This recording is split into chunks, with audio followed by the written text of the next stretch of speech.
Jumpa lagi dengan saya Ibu Yulita Serebiti, guru mata pelajaran Bahasa Indonesia. Dan materi kita pada hari ini, kita membahas tentang teks laporan hasil observasi. Pernahkah kalian melihat sesuatu yang unik dan menarik di sekitarmu dan ingin menyampaikan kepada orang lain secara tertulis? Ataukah pernahkah kalian ditugaskan oleh guru untuk melakukan kegiatan pengamatan atau observasi? Misalnya, ditugaskan untuk mengamati perilaku hewan, tumbuhan tertentu, keadaan tempat, peristiwa, dan lain sebagainya. Biasanya setelah kalian melakukan kegiatan observasi, kalian harus menuliskan informasi dalam bentuk teks dalam konteks sosial dan akademik.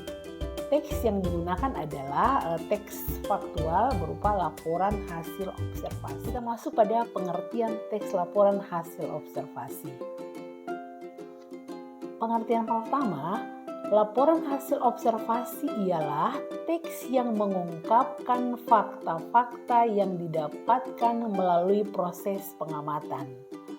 Kemudian pengertian berikutnya, teks laporan hasil observasi adalah teks yang memberikan informasi secara umum tentang sesuatu berdasarkan fakta dan hasil pengamatan secara langsung. Adapun teks laporan hasil observasi bersifat informatif, komunikatif, dan objektif. Hal ini berarti isi teks laporan hasil observasi tersebut harus memberikan sebuah informasi yang mudah dipahami oleh pembaca. Setiap informasi yang didapat juga harus disajikan atau ditulis secara objektif dan sesuai fakta yang sebenarnya, tidak dibuat-buat atau tidak menurut opini sang penulis, serta dapat dibuktikan kebenarannya. Itulah gambaran atau pengertian teks laporan hasil observasi secara umum.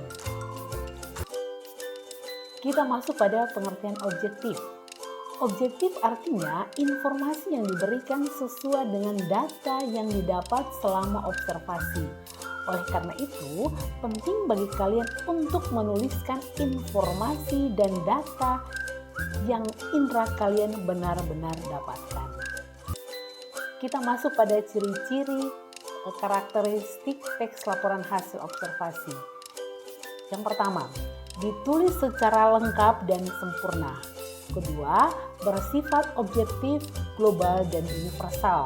Ketiga, objek yang akan dibicarakan atau dibahas adalah topik atau objek tunggal. Keempat, ditulis berdasarkan fakta sesuai pengamatan yang telah dilakukan. Kelima, informasi teks merupakan hasil penelitian terkini yang sudah dibuktikan kebenarannya. Keenam, tidak mengandung prasangka, dugaan yang menyimpang atau tidak tepat. Ketujuh, saling berkaitan dengan hubungan berjenjang antara kelas dan sub yang terdapat di dalamnya. Kedelapan, tidak adanya bagian penutup dari penulis. Penulis hanya melaporkan apa yang terlihat dan diketahuinya berdasarkan hasil analisis serta observasinya. Kesembilan, menitik beratkan pada pengelompokan segala sesuatu ke dalam jenis-jenis dengan ciri atau keadaannya secara umum. Kesepuluh, disajikan secara menarik, baik kata, bahasa, isinya berbobot maupun susunannya logis. Kesebelas, teks laporan hasil observasi menggambarkan sesuatu secara umum dan sesuai fakta tanpa adanya opini penulis. Kita masuk pada struktur laporan hasil observasi. Pertama, pernyataan umum atau klasifikasi. Bagian ini berisi pembukaan atau pengantar hal tentang yang akan disampaikan, hal umum tentang objek yang akan dikaji, dan menjelaskan secara garis besar pemahaman terhadap hal tersebut.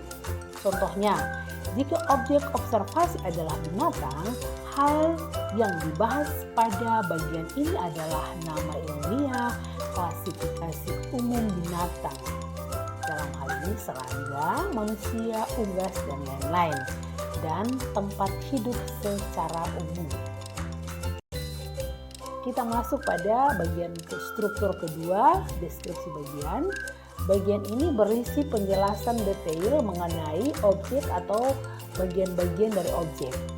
Contohnya, jika objek observasi adalah binatang, hal-hal yang dapat dibahas di bagian ini adalah bagian tubuh, pola makan, gaur hidup, habitat, kebiasaan unik, dan lain-lain. Deskripsi manfaat. Bagian ini menjelaskan manfaat objek yang diobservasi, baik bagi manusia maupun bagi alam secara umum. Demikian materi teks laporan observasi. Semoga bermanfaat dan jangan lupa subscribe, like, dan komen.